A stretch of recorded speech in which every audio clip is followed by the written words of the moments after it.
Major Dave seems to be too busy with North Carolina stuff to have time for Waynesboro. Dave Getz is his name, the self-glossed Major Dave.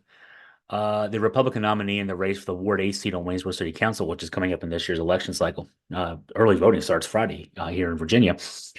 This Major Dave guy sure seems to have a lot to say about politics on his Facebook pages, but it's North Carolina politics he has a lot to say about.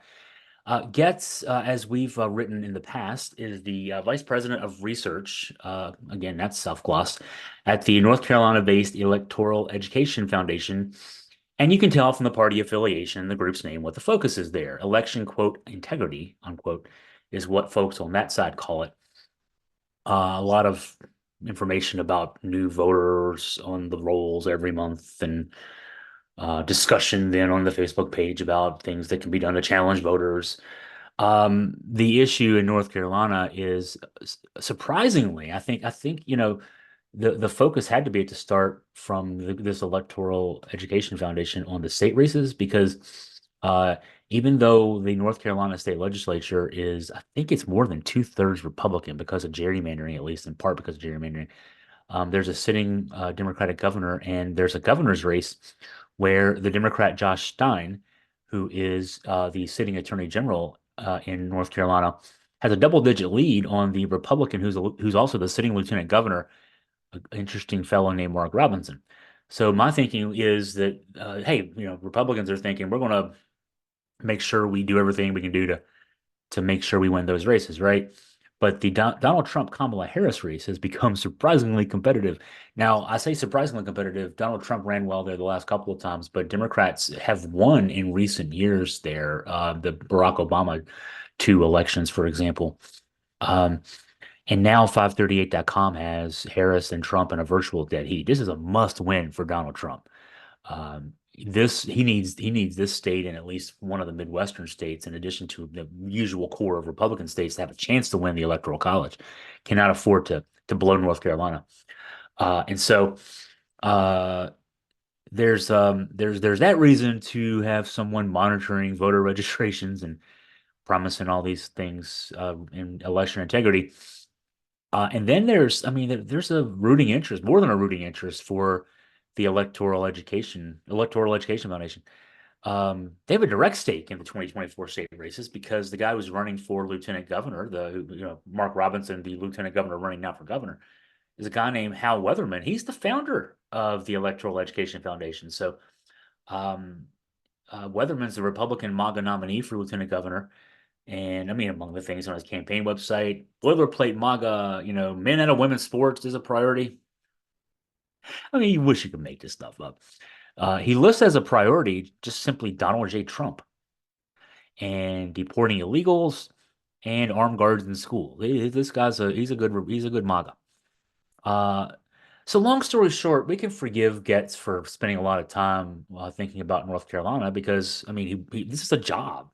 He gets paid. I looked it up. He gets paid by the Electoral Education Foundation. He doesn't do this as a hobby.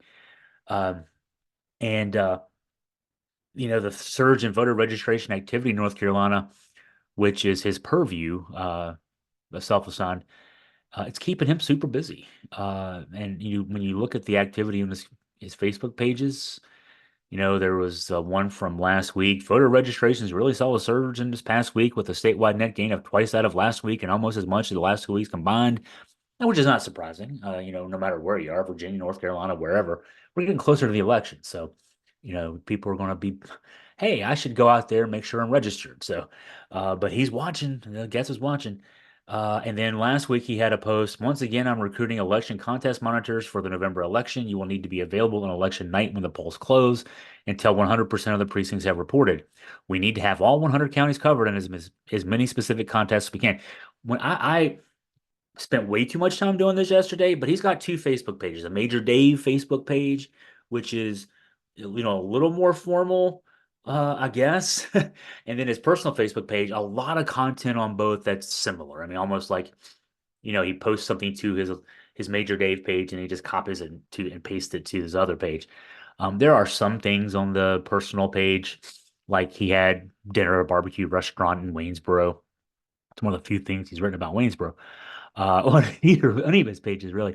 But It's mostly, I mean, but the content, I'm estimating here 95% of the content on his those two pages is North Carolina electoral politics and voter registration information.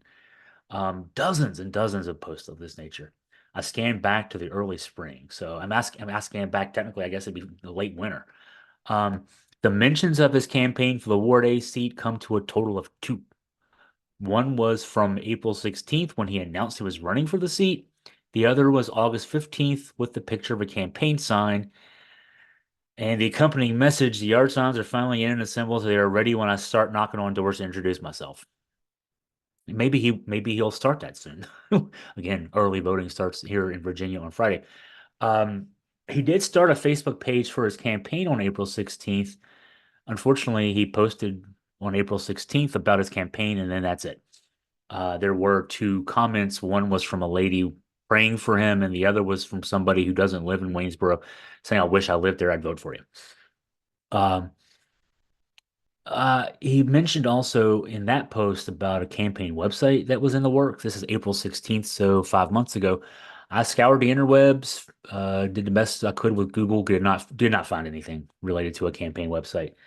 And I don't blame him. He's a busy guy. There's a lot going on in North Carolina politics. There's a contested presidential election, a not as well contested election for governor, but Republicans are hopeful.